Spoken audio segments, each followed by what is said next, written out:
How to become an accountant. एक accountant कैसे बने, एक अकाउंटेंट बनने में समय कितना लगता है, एक अकाउंटेंट बनने के बाद कौन कौन सी लाइन है जिसमें वो जा सकता है, जिसे वो सिलेक्ट कर सकता है, और कहां कहां जॉब कर सकता है, और एक अकाउंटेंट बनने के बाद क्या काम करना होता है, एक अकाउंटेंट बनने का पूरा प्रोसीजर क्या है। तो आज इस विषय पर हम बात करेंगे। स्वागत है दोस्तों, मैं नरेश कुमार, आप देख रहे हैं अकाउंटेक्स गुरु, देश का चैनल, आपका अपना यूट्यूब चैनल, जहां हम बात करते हैं अकाउंट्स एंड टैक्सेशन कार्यप्रणाली सिस्टम के बारे में बड़ी आसान भाषा में। तो चलिए शुरू करते हैं।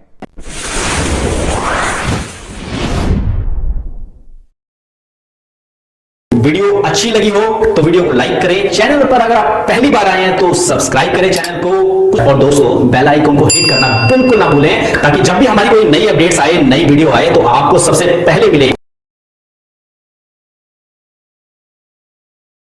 दोस्तों, जब एक व्यक्ति, एक स्टूडेंट अकाउंटेंट बनने के बारे में सोचता है तो बहुत से लोगों से मिलता है, बहुत से लोगों से सलाह लेता है, एडवाइस लेता है, बहुत से लोगों से बात करता है, अपने रिश्तेदारों से, फ्रेंड सर्कल में, अपनी फैमिली में, अपने ब्रदर से। तो उसे सुनने को क्या मिलता है कि भाई एक अकाउंटेंट बनने में पूरी जिंदगी निकल जाती है।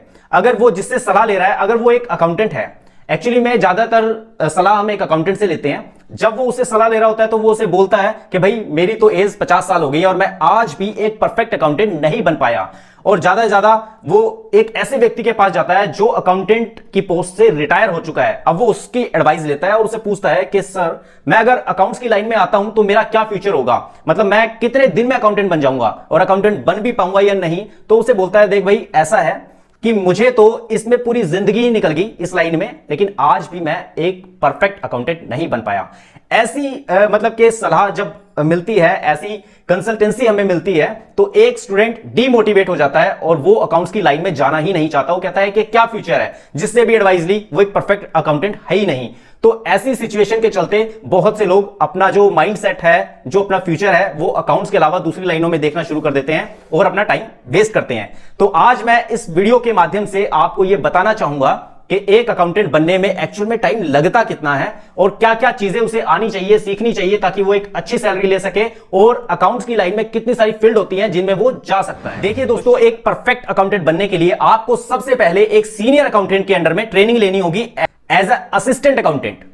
तो जब आप एज असिस्टेंट अकाउंटेंट एक सीनियर अकाउंटेंट के अंडर में ट्रेनिंग लेते हैं तो वहां आपको सीखने को बहुत कुछ मिलता है। मतलब एक सीनियर अकाउंटेंट का कई सालों का एक्सपीरियंस जो आपके साथ शेयर होता है, और आप उस एक्सपीरियंस के बेस पर काम करते हो और बहुत सी चीजों को सीखते हो। इससे होगा क्या कि जो गलतियां सीनियर अकाउंटेंट ने अपनी लाइफ में की होंगी वो उन गलतियों को दोहराएगा नहीं। जिससे होगा ये कि जब आप वो काम करेंगे तो सीनियर अकाउंटेंट आपको उसके एडवांटेज और डिसएडवांटेज दोनों बताएगा कि भाई आप ये काम कर रहे हो, करने के बाद आपको ये नुकसान हो सकता है, इसलिए आप इस चीज का ध्यान रखिए, क्योंकि मेरे से ये गलती हुई थी और मुझे उसकी बहुत ही मतलब बड़ी कीमत चुकानी पड़ी थी। तो आप ये समझ लेंगे और आप उस गलती को दोहराएंगे नहीं। जैसे एग्जाम्पल के लिए एक एक्सपीरियंस इलेक्ट्रीशियन कहता है कि भाई इस तार को छेड़ना नहीं है, नहीं तो आपको बहुत तेज का झटका लगेगा। और एक प्रोफेशनल डॉक्टर अपने मतलब कि असिस्टेंट डॉक्टर को बोलता है कि भाई आपको इस पेशेंट को इस तरीके से ट्रीट करना है, इसका ट्रीटमेंट इस तरीके से करना है, अगर आप ऐसा नहीं करोगे तो इसकी डेथ हो जाएगी। तो ऐसे एक्सपीरियंस को जब सीनियर लोग अपने जूनियर, अपने असिस्टेंट के साथ शेयर करते हैं,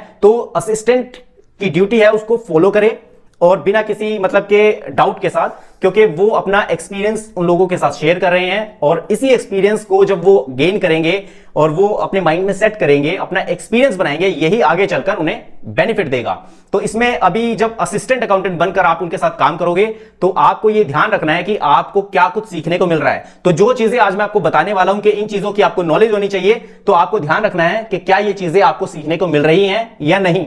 तो चलिए मैं आपको बताता हूं कि वो कौन कौन सी चीजें हैं। सबसे पहले आपको कंप्लीट डेटा एंट्री उनसे सीखनी है, और डेटा एंट्री में बहुत कुछ आता है। जैसे डेटा एंट्री के अंदर आपकी income tax, TDS, GST, EPF, PF, ESI, ठीक है, ऐसी बहुत सी चीजें होती है मतलब जो आप इस डेटा एंट्री के अंदर करते हो। जब आप डेटा एंट्री कर लेते हो तो उसके बाद आपकी एक रिपोर्ट्स तैयार होती है जिसे कहते हैं ट्रेडिंग अकाउंट। ठीक है, आप ट्रेडिंग अकाउंट बनाना सीखिए। ट्रेडिंग अकाउंट के अंदर एक जीपी होता है, ग्रॉस प्रॉफिट, उसकी रेशियो निकालनी सीखिए। और उसके बाद आपका नेक्स्ट जो लेवल आता है वो आता है P&L, मतलब प्रॉफिट एंड लॉस। जब आप प्रॉफिट एंड लॉस सीख लेंगे तो इस प्रॉफिट एंड लॉस के अंदर कितने खर्चे डालने हैं और कैसे कैसे इसके अंदर इनकम दिखानी है, और क्या इसके अंदर नेट प्रॉफिट लेना है, एनपी मतलब नेट प्रॉफिट, इसकी रेशियो क्या होनी चाहिए, ये भी आपको अच्छे से सीखना है। साथ ही साथ इसके बाद मैं आपको बता दूं कि आपको नॉलेज होनी चाहिए नॉन ऑडिट बैलेंस शीट की। नॉन ऑडिटेड बैलेंस शीट क्या होती है? देखिए, ऑडिट होने से पहले आपको एक नॉन ऑडिटेड बैलेंस शीट बनानी आनी चाहिए, जिसका ऑडिट सीए नहीं करता। इसे कहते हैं नॉन ऑडिटेड बैलेंस शीट। इसमें क्या होता है कि बैंक कई बार आपसे नॉन ऑडिटेड बैलेंस शीट मांगता है, क्योंकि अकाउंट्स फाइनल होने से पहले ना, ऑडिट होने से पहले आपको एक non audited balance sheet final करनी होती है। उसके बाद आपके पास आता है प्रोविजनल बैलेंस शीट। इसको देखिए कई नामों से जानते हैं, जैसे प्रोविजनल बैलेंस शीट को आप कच्ची बैलेंस शीट भी कह सकते हो। मतलब फाइनल होने से पहले एक फाइनल बैलेंस शीट होती है, एक ऑडिटेड बैलेंस शीट, मतलब जो 31 मार्च में फाइनल होती है। मतलब 31 मार्च का जो डेटा है ना, उसके लिए टाइम देती है गवर्नमेंट, वो 30 सितंबर तक का टाइम होता है। तो मतलब 31 मार्च की जो फाइनल बैलेंस शीट है वो 1 अप्रैल से 30 सितंबर के बीच में आप कभी भी ऑडिट करवा सकते हो। लेकिन ध्यान ये रखना कि 31 मार्च से पहले पहले जितनी भी बैलेंस शीटें बनेगी, मतलब 31 मार्च की जो बैलेंस शीट बननी है फाइनल ऑडिटेड बैलेंस शीट, वो 1 अप्रैल से 30 सितंबर बननी है। तो 1 अप्रैल से पहले मतलब 31 मार्च तक जितनी भी बैलेंस शीट बनेगी वो सभी प्रोविजनल बैलेंस शीट होंगी, और उसे हम कच्ची बैलेंस शीट भी कह देते हैं नॉर्मल भाषा में, आम भाषा में।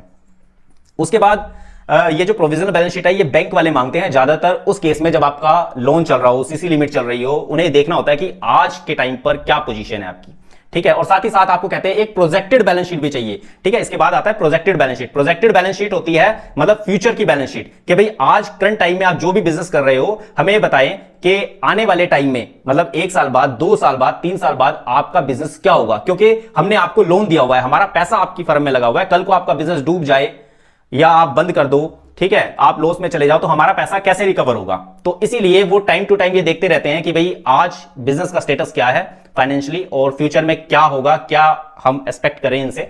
तो वो सारी चीजें आपसे पूछते हैं प्रोजेक्टेड बैलेंस शीट में। और साथ ही साथ आपको जीएसटी आईएफएफ की नॉलेज होनी चाहिए। जीएसटी आईएफएफ एक B2B सेल शो करने का एक फॉर्म होता है, और इसकी भी आपको एक अच्छी नॉलेज होनी चाहिए। उसके बाद आता है जीएसटी पीएमटी 06। आपको जीएसटी पीएमटी 06 की भी एक अच्छी नॉलेज होनी चाहिए। ये एक तरह का क्यूआरएमपी स्कीम के अंदर एक टैक्स जमा कराने का एक चलान होता है। इसके बाद हम बात करते हैं जीएसटी पीएमटी 07 के बारे में। जीएसटी पीएमटी 07 की भी आपको एक अच्छी नॉलेज होनी चाहिए। और साथ ही साथ एक फॉर्म आता है जीएसटी पीएमटी 09, ये भी बहुत बढ़िया फॉर्म है, इसकी भी आपको अच्छी नॉलेज होनी चाहिए। इसके बाद हम बात करते हैं जीएसटीआर 1 की। जीएसटीआर 1 की भी आपको अच्छी नॉलेज होनी चाहिए, ये एक सेल रिटर्न है। और उसके बाद हम बात करते हैं जीएसटीआर 2A। और जीएसटीआर 2A एक मतलब के परचेज का एक फॉर्म होता है, जिसमें आपको अपनी बुक्स की परचेज और अपने जो जीएसटी के पोर्टल पर जो परचेज है उसको आपस में मैच करना होता है।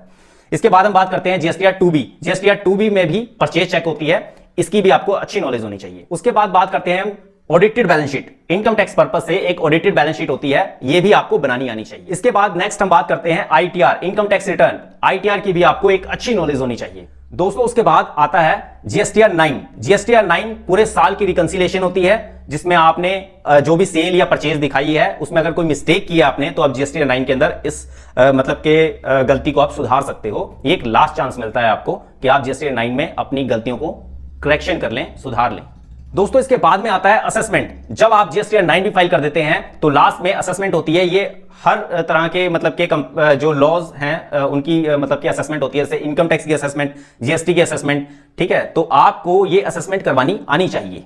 अब बात करते हैं कि जब आपको ये सारी चीजें आ जाएंगी, ये असेसमेंट जो होता है ये लास्ट होता है, ठीक है। इसके बाद मतलब कि डिपार्टमेंट आपको एक ऑर्डर पास करता है और कहता है कि भाई आपके अकाउंट्स एकदम सही हैं या गलत है, यहां पर आपका कोई एरर है, मिस्टेक है, तो आप उसको ठीक कर लीजिए। असेसमेंट मतलब एक फाइनल लास्ट, जैसे कोर्ट में जज एक ऑर्डर करता है कि भाई आपको बरी किया जाता है, तो इसी तरीके से आपके एक फाइनेंशियल ईयर को बरी किया जाता है कि भाई वो ठीक है, ओके है, और आपको एक ऑर्डर की कॉपी दे दी जाती है कि भाई इसके बाद अब आपको टेंशन लेने की कोई जरूरत नहीं है।